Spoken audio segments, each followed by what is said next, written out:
Hamburgers are the best-selling sandwiches in the world. But hamburgers weren't originally sandwiches.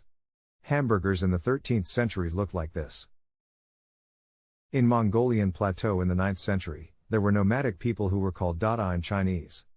In the 13th century, an outstanding leader named Genghis Khan appeared in Dada, calling the name of the tribe and country Mongolia. Then, the Mongol Empire stretched, reaching the Korean peninsula to the east and the mainland of China to the south, crossing the Middle East and Russia to the west, and colliding with Poland. Europeans called these terrifying invaders the Tatar. Dada, the old word for Mongolia, was pronounced in the European way. Russia was ruled by the Mongol Empire from the mid-13th century to the late 15th century. Around this time, the food of steak tartare appeared in Russia. It's a food that is minced beef and eaten raw. It's similar to Korean yuko. It would not be a coincidence that Goryeo was also under the influence of the Mongol Empire, when yuko appeared in Goryeo. Hamburg, Germany in the 17th century, was one of the main ports for trade with Russia. So, Russian cultures, including steak tartare, flowed into Hamburg. Hamburgers called the steak tartare hacksteak. Hack in German means minced meat. The minced meat was mixed with onions and breadcrumbs to make it softer, and it was eaten raw but also baked. This hacksteak was brought to the United States in the 19th century. At that time, the US was emerging as a world-class advanced industrial country, so there were many people trying to move in search of new opportunities.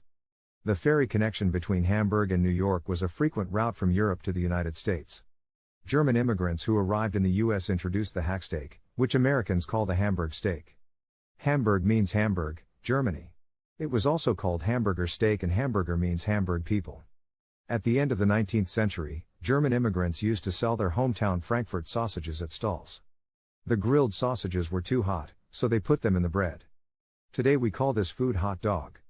It wouldn't have been a difficult leap forward to take the sausage out of the hot dog and put in a hamburger steak. Hamburger sandwich. For short, it was also called hamburger. In the 1910s, hamburgers briefly took the name of Liberty Sandwich. World War I was the trigger. In 1917, when the United States decided to war against Germany, there was a movement in the United States to reject German culture. Hamburgers, reminiscent of the German city of Hamburg, were no exception. Instead of the name of hamburger, the founding spirit of the United States, liberty, was added and called Liberty Sandwich. But in 1918, as the United States won the war and the hostility to Germany was resolved, the name hamburger began to be used again. In 1921, the first fast food chain in the United States, White Castle, opened in Kansas. The main innovation of White Castle was the thorough division of hamburger cooking.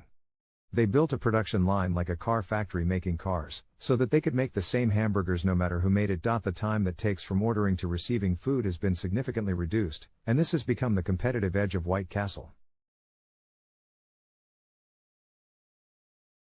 White Castle's success has resulted in numerous followers. The most successful of them was McDonald's. Opened in California in 1948, McDonald's improved the production line at White Castle in 1953, to complete a system that creates hamburgers in 30 seconds after ordering. This is called a speedy system. At that time, typical hamburger restaurants in the US were drive-in. When the customer drove into the store, the staff took the order and brought the food. McDonald's got rid of the serving staff and had customers come into the store to place orders directly. This reduced manpower led to the advanced division of labor. Ray Kroc is the person who brought up McDonald's, a local restaurant, into a global company. Later, he became the owner of McDonald's. Kroc acquired the McDonald's franchise business in 1954, and opened its first branch in Illinois in 1955. With excellent management and marketing, he quickly dominated the fast food market. In 1959, the number of McDonald's locations exceeded 100 in 4 years. It started overseas expansion in 1967, opened in Russia in 1990 when the Cold War was resolved. As a result, today McDonald's is a global company with over 35,000 locations in more than 120 countries around the world. McDonald's in the late 20th century was a symbol of American life, along with Coca-Cola and Levi's jeans. But McDonald's hamburgers are not as popular as they used to be because of the perception that they are unhealthy. For this reason, there has been a movement to revive the symbol of American culture, the hamburger, as a healthy food.